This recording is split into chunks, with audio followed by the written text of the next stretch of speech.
All right, Charlie, what do you really think about Allegheny College? Terrific place. And your favorite fraternity is? My favorite fraternity is Phi Gamma. Oh, sorry, Phi Delta Theta. Good thing we had the benefit of editing that stuff. All three of my children went there, and two of them married Alleghenians. There you go. And Margaret's father and mother went there. Her grandfather and her grandmother went there. So that we're true Alleghenians. I was on the board of trustees. So true Alleghenians. And by the way, where you're at, Chautauqua, is loaded with Allegheny history. Oh. A lot of board members have been Alleghenians. Dan Bratton, who was the president for 19 years here, was an Alleghenian. Dan was our first executive director, was an Alleghenian.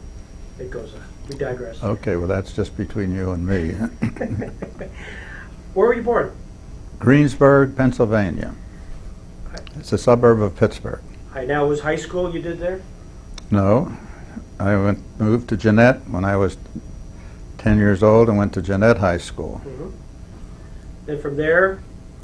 Went from there to Allegheny College for 1 year. Okay. Then came World War II. And you were in the Army? Yes, was in the Army. Drafted or enlisted? Drafted. What about just a couple, kind of a few minutes on your war experience? Where, at Allegheny? No, well, no, In in Europe. In Europe? Well, when I went into the Army, I was going to go into ASTP and become a college student, and I did that for about 6 months after infantry basic, and all of a sudden they closed down the AST program and sent all the ASTP guys to infantry where they needed foot soldiers. So I ended up in the 75th Division, Infantry Division, and after a year or so of training, ended up over in Europe, and then went over to France and ended up being in the Battle of the Bulge. That was, I was in the first day of battle, Christmas Day, 1945. Okay. It was a foot of snow on the ground, Yeah. and we had to attack this hill. Right. And we lost about 40 of our men in our company. Anyway, that's enough of that. But that's one thing I did was the Battle of the Bulge. Then you, And I stayed in Europe until the end of the war in Europe. right. Where did you land? Were you in Paris during the, were you part of the occupation at all? Well, After the war? After the war, yeah, in Germany, Yeah, okay. in a small town in Germany for just a couple of months. What was that? You remember the? I don't remember the name of some small town. One thing I do remember is that there were 3 slave labor camps in that town. Okay. So there was a Russian camp, a Polish camp, and an Italian camp, Mm-hmm. separate camps. And the people were still in them, and they still went to work in those plants. Wow. But they came back to their camps at night. We had to guard them, make sure they didn't get out and attack the German people. What were the plants producing once the war was done? I don't remember, and at least maybe I don't even know, but I don't remember what they were producing. Then you got your, you mustered out and finished up Allegheny. Yeah, Allegheny Hall of Fame, Sports Hall of Fame for your athletic endeavors. yeah, Found your way to the University of Pennsylvania Law School. yeah. You graduated when? 1950. Then from there, what was your exposure to Justice Burton? That was, how did that happen? Well, I got a mensa to go see the dean of law school, who happened to be Owen J. Roberts, a retired Supreme Court justice. He was our dean for a couple of years, and I was editor-in-chief of the Law Review, and he said he had a proposition for me, and the proposition was if I would clerk for a year with Judge Goodrich of the Third Circuit, then I would probably clerk for Justice Burton. because they had had almost a tradition of that. And that's what happened. I clerked for Judge Goodrich for a year in the Third Circuit, and then I went to clerk for Justice Burton. I think half a dozen of Burton's law clerk came by that route. And Burton was the circuit justice? Right, he was the circuit justice for the Third Circuit. Had you seen him beforehand, or? No, well, I had to go down for an interview. Okay. And we had a nice interview. He's a really nice man, and I got a letter very shortly inviting me to be his clerk. I don't know what competition I had, but that's what happened. Before we move forward, did you have much interaction with Justice Roberts during your time as a law student, or Dean Roberts? Not very much. He didn't teach courses or anything like that, and he would come around and chat with people in the law school, but I didn't know him personally, really. Was he actually the hands-on dean? Yes, he was. He wasn't just a ceremonial. No, he was. Celebrity He was the figure. dean, the only dean at the time. Okay. He's a bit of a gap in Supreme Court history because he had a career law clerk rather than a series of young lawyers like yourself. Is that right? I didn't know that. And he left very few papers behind. So he hasn't really gotten his due in history. Any impressions or particular vignettes of him in the law dean context? Not really. You know, he was, as I say, he was a very nice man. What's the term they use? Without face. He didn't act as though he was important. You could talk to him without feeling pressure or embarrassment. He was easy to talk to. But I don't remember, he didn't teach any classes, as I said before, and I remember him being at a law review banquet, and I think he arranged for Justice Frankfurter to come and be there when I was editor-in-chief. And that's about all I can remember about him. As the dean, I say he was an interim dean, I would say. And he looked upon it that way, I'm sure. As you walk into your first day as a law clerk for Justice Burton, did you know much about the other justices? Had you read up on the other 8? I didn't make any study of them. No, I just had a general idea of who they were and what their points of view were based on what I learned in law school. And I really didn't know much about Justice Burton, except that he was sort of a middle-of-the-roader or not a star. I don't think it was looked upon as a star, but as a solid worker. What was the reputation of Robert Jackson as you were walking in day one? I think he had a reputation of being a great justice and a great writer, and but I didn't have any other impression of him other than that. And his chambers were right next door to mine, ours, I think, and I did get to know Bill Rehnquist very well, and because he was Jackson's law clerk, and Bill Rehnquist and I became good friends. We played tennis together, and he came to our house and played bridge, and he was a great guy, a very friendly, gregarious guy. But the other thing I remember about Bill Rehnquist was he was obviously the only conservative among the law clerks. Is that right? And you've heard this before from other law clerks, but there is a law clerk's lunchroom on the basement, and that's where we would go for lunch all the time because it was free and it was good, and it was fun being with all those other guys, 18 of them. They didn't always come, but we decided the cases before the Supreme Court really decided them. And Bill Rehnquist was always on the conservative side. What do you mean violation of due process of law? This guy's guilty, isn't he? That's an exaggeration, but when we sort of take a straw vote of what we thought about a particular case, he was always on the conservative side, just like he was on the bench. But a really nice guy, and everybody liked him. Was that frequently done among the law clerks where there were these straw votes after oral arguments?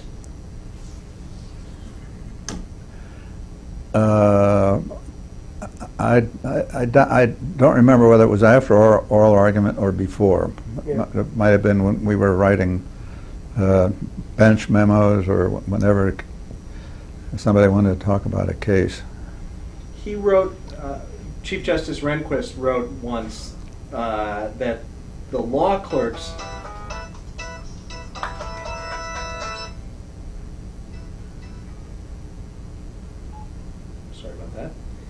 the law clerks were divided 9-9 on the Steele seizure case. I never heard that. I had no idea about that. That might be a different case. Okay. I don't think that was ever liberal versus conservative. Did you? No, On that court? Right. So I wouldn't. They must have taken a vote because obviously I don't remember it. Okay. Did you have much of a relationship with George Niebank, the other Jackson clerk? No, I just know him, and I saw him at a law clerk picnic and would see him at lunch and so forth, but he wasn't somebody who was a particular friend of mine. Because Niebank was there from the beginning of the term. Rehnquist arrived in the middle of the term. Right. But Rehnquist was the one who became your buddy. Right. Right. And but I obviously remember George, but I didn't have any friendship with him or see him very often. He didn't come to our house, or I didn't. He was probably single too, wasn't he? I know Bill was. I think so at that time. Yeah. I was married, Yeah. and we tended to associate maybe with the law clerks who were married. Who else was in your group, your sort of social clique? Well, Sam Daniels. Mhm. I guess I got to know him because we were both tennis players. Mhm. And although he was a much better tennis player than I was, I played for Allegheny College, and he played for the University of North Carolina or something like that. That was the big leagues. But we became friends through tennis, and then he came over. He got to know Margaret and came over for bridge or poker or whatever we did at home. I think he's the one who told me that Jackson, that Black always had two law clerks, and one of them was a high-ranked law student who would do the legal work, and the other one was his tennis-playing law clerk. And you know, Black had a tennis court in his backyard, and I played with him once in his backyard. Yeah. How good a tennis player was Justice Black? Very good for a person his age. I said I was a college player, and when I remember it very well. I should have let him win, but when God, they had me like 4-2 or 5-3 or something. I thought, I can't let a 60 or 70-year-old guy beat me at tennis, so I think I finally won it 7-5 or something like that. Not too smart. Sounds like you have regrets to this day. Yeah. Did you, in your bridge playing days with Rehnquist, did Rehnquist talk much about his impression of his boss? Do we have any recollections of that? No. Yeah. So would you see much of Jackson in the hallway? I hardly remember seeing him in the hallways. The one I remember seeing a lot was Frankfurter, who constantly came into our John Douglas's in my office and lobbied us for this or that. With any impact? Maybe on us, but not on Justice Burton. Good answer.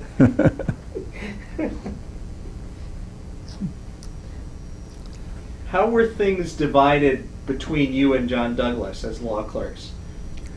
Well, Justice Burton had we gave him cert memos, and we divided the cert petitions evenly. Every other one, or at least we just worked on them until they were finished, and each of us would send a cert memo to Justice Burton, and then if cert was granted, then we would write a memo to him based on the briefs on the merits. And I guess we called that the argument memo. So if I did the cert memo, then I would do the argument memo, and and John Douglas would do his. And if Justice Burton was assigned to write the opinion, he would say, I think he called me Chuck or Charlie, I can't remember what I was called at that time. He said, you work on a draft of an opinion you think I ought to write, and I'll work on a draft of an opinion. We'll trade.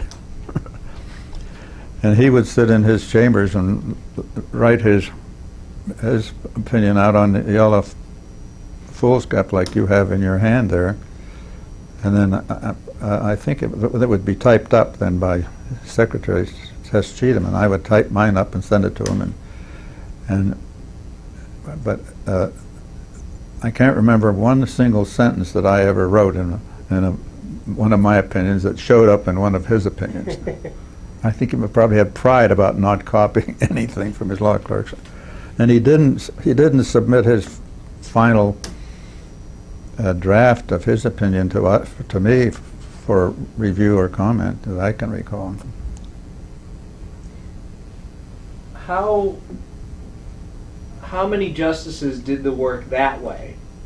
You know, their own writing versus a clerk draft being the primary writing. Either I don't know or I don't remember. I knew that some of them were very different. I knew that some of the justices just had their clerks do independent research or do this job and submit that to the justice, and the justice wrote the opinion himself. Maybe that was Frankfurter, and you know better than I because you've interviewed the other clerks. But so I don't know how many of them did it the way Burton did. Charlie, it may have been you last night who talked a little bit about Frankfurter and his meeting with the law clerks on the potential for these desegregation cases. I don't know if John, if you'll be talking about that, but No, I wasn't the one. okay, maybe it Because was I didn't remember that. Okay. As a matter of fact, I had totally forgotten that Brown versus Board of Education was on a docket when I was there, but they postponed it. I had forgotten that. Okay. There was somebody mentioned the backdrop. Yeah, maybe Marshall Small, who's got a great memory. Do you remember, just in the segregation area, there was a Tennessee University level segregation case that came to the court during your term as a clerk, and I think that was one that they really had to decide. Well, is that the one they finally decided was moot? Yes, right. Because the kid graduated or something. Right. Yeah. Do you remember segregation being a percolating issue? Yeah, to some extent, I guess because of that case, but I don't remember any it being an important issue that term. Was the political season of 1952 relevant to the court in that year when you were a clerk? Well, I don't know whether it was relevant to the court, but it was relevant to me because it was so interesting. Okay. That was Adlai Stevenson and Nixon Right. and McCarthy and. Right. I mean, in the end, it's all of that. At an earlier point, it's Truman at 20% in the polls, deciding he's not going to seek re-election. There's press about Fred Vinson possibly being a candidate. I don't remember that. I wasn't aware of that at the time. I didn't know that he was considered a candidate. Okay. Anyway. And there's some Bill Douglas activity that some people interpret as Yeah, I heard visibility. he got nominated someplace without his consent. Right, he got put on the ballot in some primaries. Really?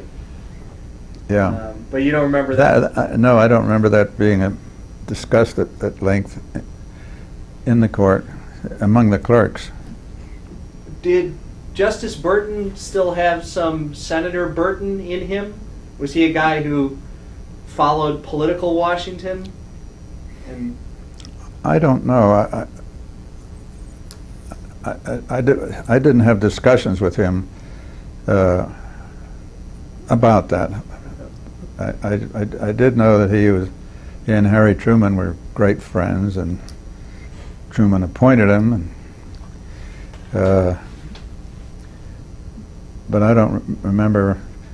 Well, John Douglas's father was Senator Paul Douglas from Illinois, and I had more Senate stuff through John Douglas and his father than his father came in and talked to us, and John and I went to some Senate hearings and so forth through John's connections. Sure. But not so much through Justice Burton in the Senate. While you were there, if they had asked you to work with any justice other than Justice Burton, who would you have selected? Well, nobody ever asked me that question, and I hadn't thought about it. Good. Maybe Black or Douglas, because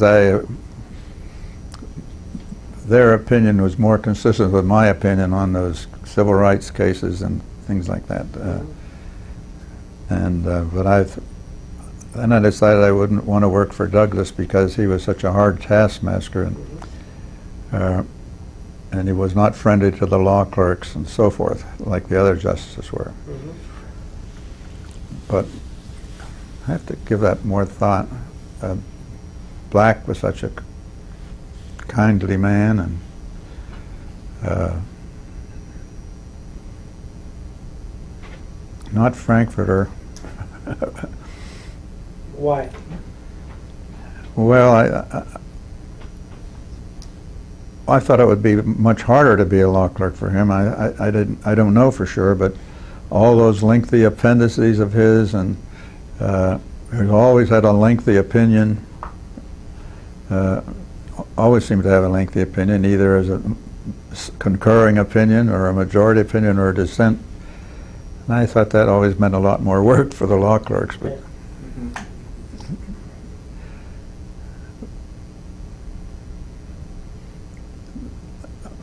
I guess that's the best I can answer that. I'd have to think that over and get back to you. Remember, it was 55 years ago. Oh, exactly. If there's something where you reflect back here 55 years later and you say, the thing I remember the most about my year in Washington is, and fill in the blank, what would you say? My clerkship, Yep. and in particular how nice it was to clerk for Justice Burton. What a decent man he was, and how well he treated his law clerks. I think I told you of the occasion when he invited the wives to come in and meet him. And Mrs. Burton was there, and Mrs. Burton was a tall, gray-haired, impressive-looking lady who had big ears, and always wore two earrings on one ear. But anyway, so we go into the justice's chamber with the wives ahead of us, and there's Mrs. Burton standing there very stately. Then one of the wives goes up to shake hands and bumps into Mrs. Burton, and she drops her false teeth on the floor. You can imagine what happened. Oh my gosh. And of course, it turned out they were fake false teeth. And then the next thing, they went over to shake Justice Burton's hand, and he had one of these buzzers in his hand. And that was their way of breaking the ice and letting it be known that they were not that formal people. And so that was the relationship from then on. I remember that. But he invited us to a reception that he gave for, I think, General Bradley, and the President Truman was there, and so he invited his two law clerks there and their wives. There was a presidential reception there that he invited the clerks and their wives. He and Mrs. Burton took us to the theater in Alexandria. Wow, great. And our second daughter was born in Alexandria. He and Mrs. Burton sent roses or something. Margaret's father, who was a judge from Mercer County, PA, and Margaret's mother were there for over a weekend or something, and I asked Justice Burton if it was possible he might be willing to come to dinner and meet my wife's father because he thinks you're so great. No problem. And he and Mrs. Burton came to dinner. And I think my 2-week or 3-week-old daughter threw up all over Justice Burton's coat. Anyway, that's the kind of people their way. It was so nice to work for him, and Mrs. Burton was friendly, very friendly too. So that was the best part of it. Yeah. And being, I said, John Douglas being my fellow clerk, John got us involved in some Senate things, which was fun. Well, this is terrific. I know I said I wanted you for no more than 20 minutes. We're about 22 minutes. John, anything? How did it affect your life to have been a Supreme Court law clerk? I mean, you have these cherished memories. Did it shape your career choices? Did it advance? Well, yes, in this way. I come from a small town, and my father was a small town lawyer in Greensburg, PA, and I always thought when I finished law school I'd go back and be a small town lawyer in Greensburg, PA, and after I was a Supreme Court law clerk I decided I should have bigger horizons, and so I began to have interviews from Philadelphia law firms, which was my second choice. And you might be surprised to learn that just the fact that I was a Supreme Court law clerk didn't open the door to me for all those law firms. I was interviewed by most of them, and I remember one of them in particular, one of the big firms, he said, well, how much money are you making now? I said, $5,200. He said, oh, we couldn't pay you that. That would throw our whole associate salary out of scale. I said, well, you know, whatever. And so I interviewed about 4 or 5 firms, and I didn't even get offers from some of them. Today, you know, I think it would be very different, wouldn't it? Yeah. And I don't know whether that was true of any other law clerks who came to Philadelphia. I guess I was the only one that year.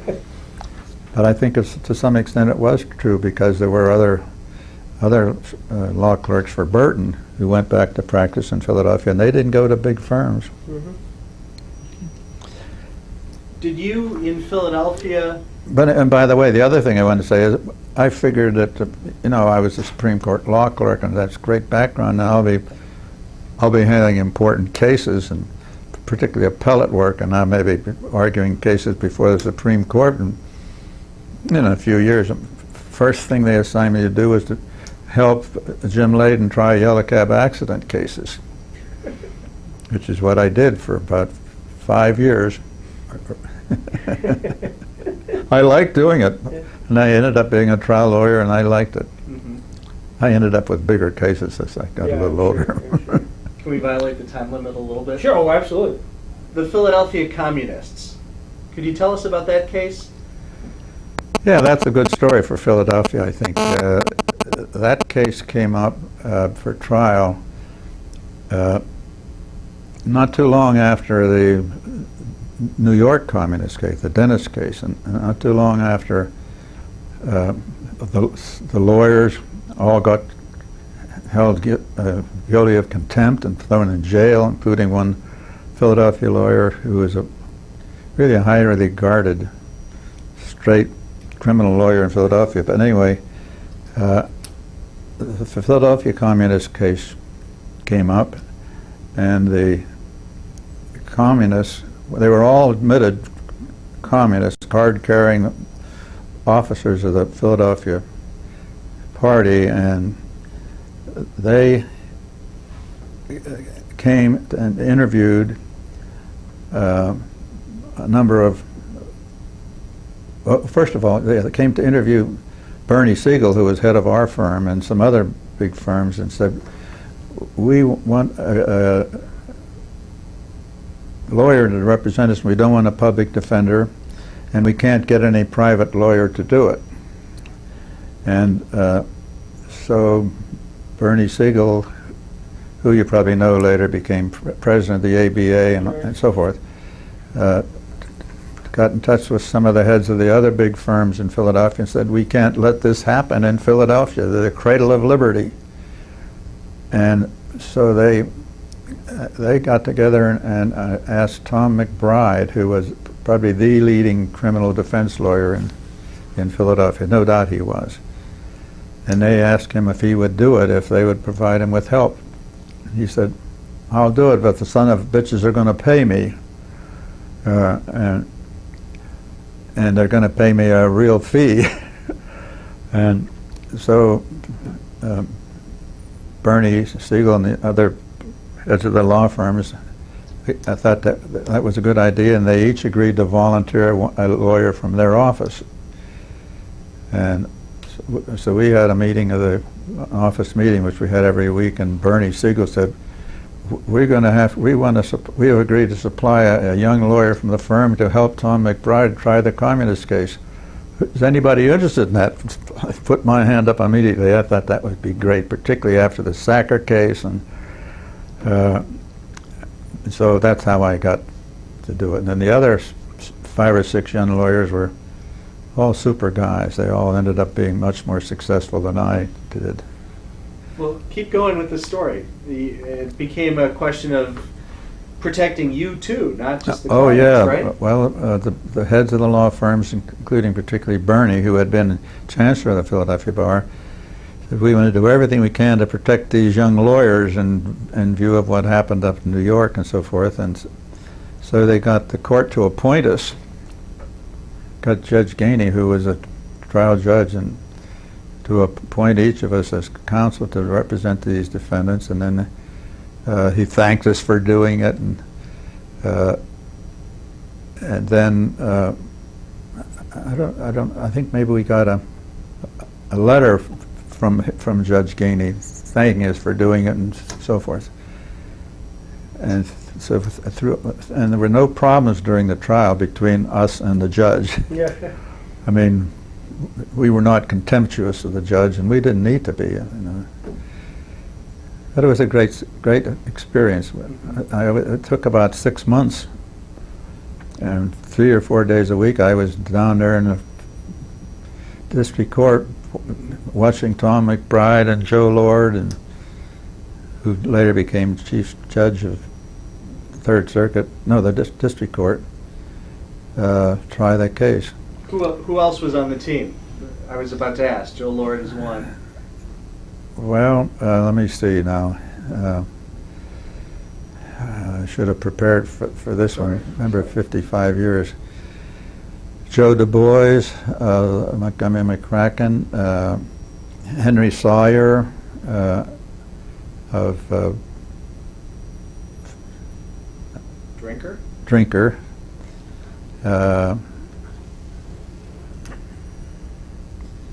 Bob Sayre of I forget his firm at the moment. That's quite a Two or three others. And the verdict?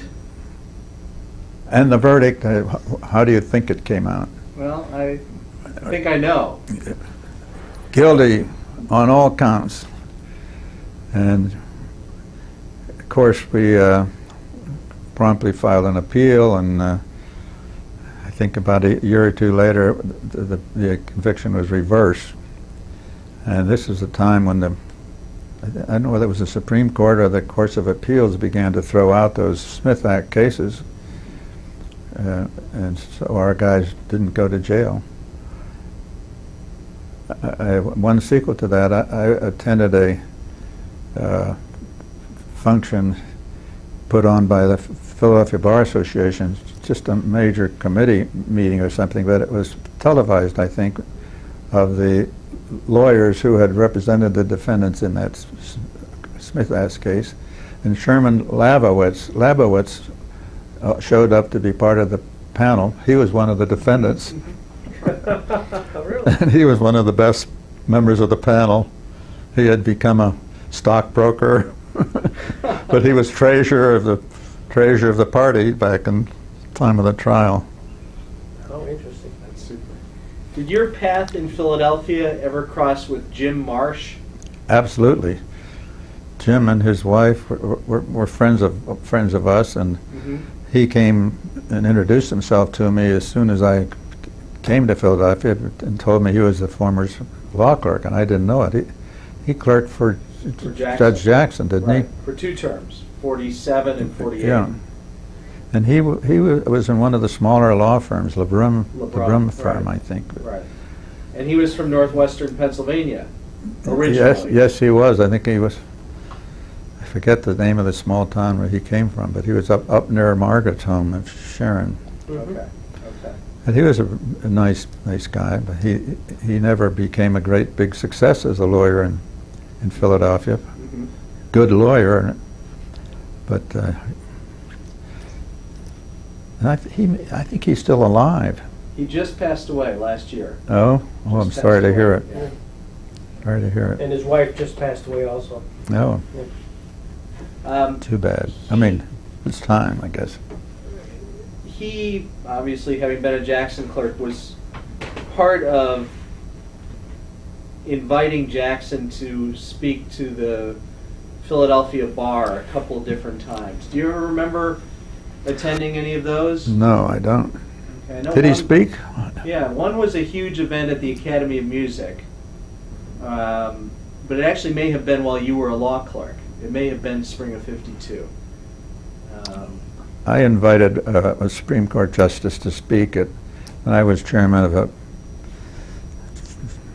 the Federal and Civil Trial Committee, William Rehnquist, when he'd become a justice. He wasn't a Chief Justice then. And I called him on the phone and I got his secretary, and I told him my name, and I had been a law clerk with Justice Rehnquist, and I'd appreciate if he'd give me a call. In 2 minutes, the phone rang again. How the hell are you, Charlie? How's your tennis? And he was just as friendly as he could be, but unfortunately he was unable to come and let me show off I knew the Supreme Court justice. Right. Are you able to put your mind back before he became a justice? As you looked at all these peers and hotshot young law clerks, was it plausible that he would be the one to become a justice and the Chief Justice? It never occurred to me. Okay. It never occurred to me, and knowing his predilections, I wasn't in favor of it, but I didn't have anything to say. But what he was an assistant district attorney out in Arizona or something, and he had no background to be on the court. But I was glad he got appointed eventually, but I thought, he's too conservative. But then once he's on, it's a nice cachet that you were clerking, at the same time he did. Oh, yeah. You could say you were friends. Right. Oh, well, we were friends. Yeah, right. Right. Well, thank you very much. This is terrific. You're welcome.